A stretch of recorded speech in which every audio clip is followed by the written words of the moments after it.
Hi, this is Eric with Forge Gone Conclusions. Today we're going to be working on a antique ring. This is our ring. You can see that when the stone, the top of it, the prongs were redone and they're all crooked and the stone is crooked. So we're going to be correcting that. We're going to be sizing the ring, and there's a lot of detailing. It's got a very interesting pattern. It's a basket. So all the mill grain and details are kind of worn off. So we're going to be putting that detail, like refreshing it.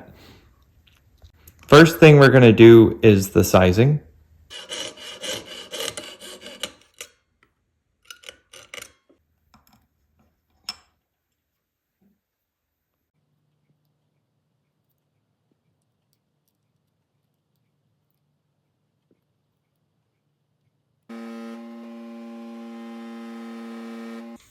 Our ring's been sized, so we just finished doing the soldering. We're going to be pickling it and then going to be doing a little bit of work on the mandrel, and it'll be the correct size at that point.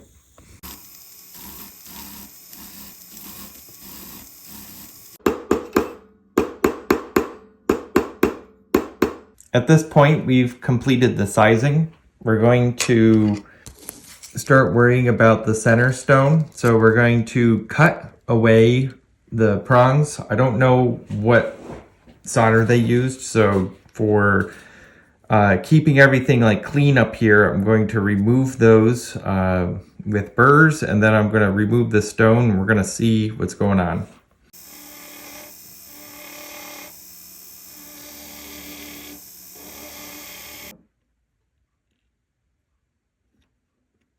So you can see that the way that it was set is definitely off center. So we've removed the large blobs of prong, and now we're going to work on correcting the lopsidedness of this head.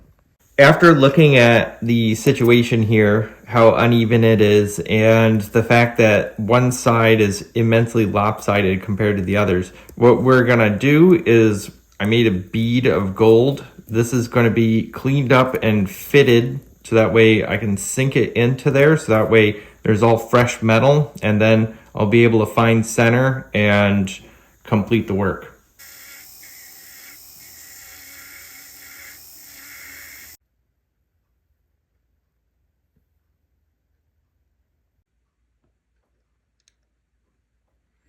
So we shaped our bead and the plate. So at this point in time, everything's pretty good. We're going to solder our bead that we created and basically fix up the hole in the setting, and then we could resume the normal work to it.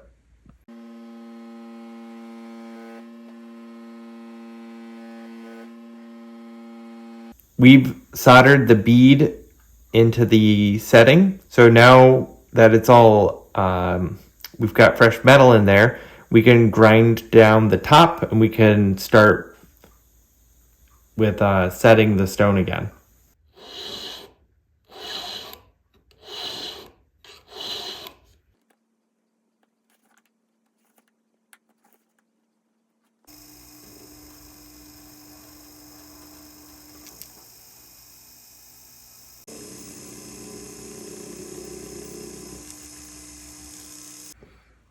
So you can see we've got our center spot. This is where the stone's going to go. And we have all these lines here and then along the edge.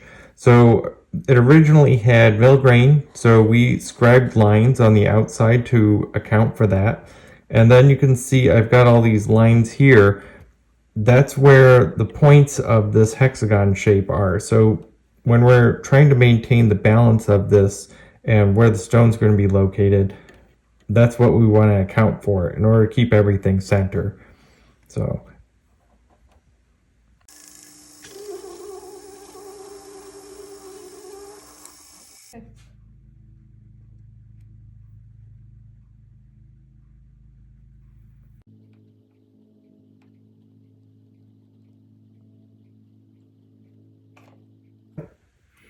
okay, so we've set the stone. We have our definitions of kind of where the mill grain is, but the more important thing is how is this set?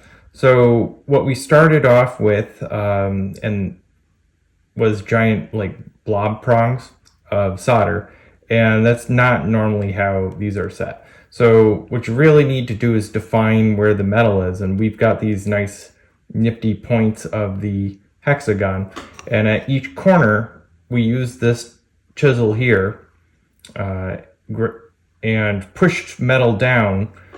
So now we've got all these little kind of triangular spots here.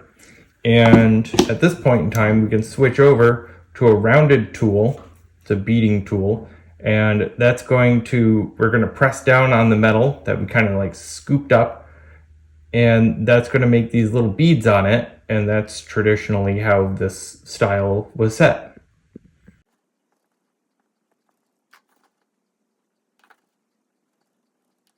We've got our stone set. We've got the prongs created. We have to use our gravers to start cutting the edging so that way we could restore the mill grain.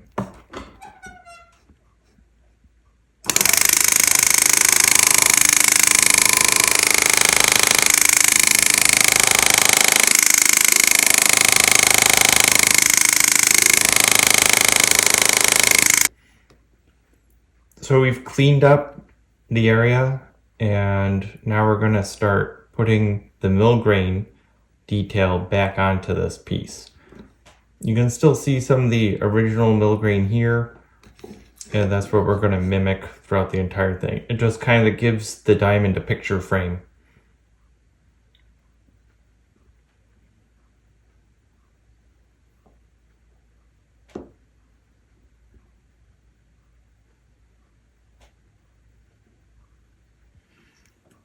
So at this point, we've got the jet set in from the prior operation. So if we remove the jet set and expose the sides of the ring, we can start cleaning up a little bit of the mill graining. That's what we're going to focus on, because that we can, by just adding that little bit of texture to it, it'll help bring out the rest of the scene. So this was a basket, and it's got like flowers in it, and there's a little handle to the basket here, and then it kind of has this kind of like tree viney kind of situation. So what we're doing is we're just leaving a little bit of using our wedge to kind of separate a little bit of the metal and help redefine the features.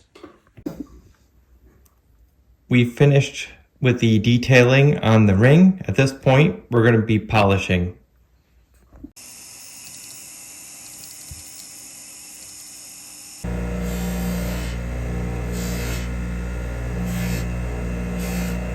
It's been polished. It's going into the ultrasonic now.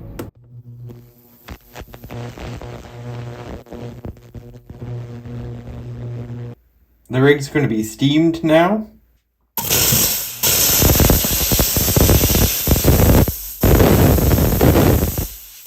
We finished the ring. It's been polished up. All the details been put back in, and we reset the stone and sized it. This is Eric with Forge Gone Conclusions. Don't forget to like, subscribe, comment, and share.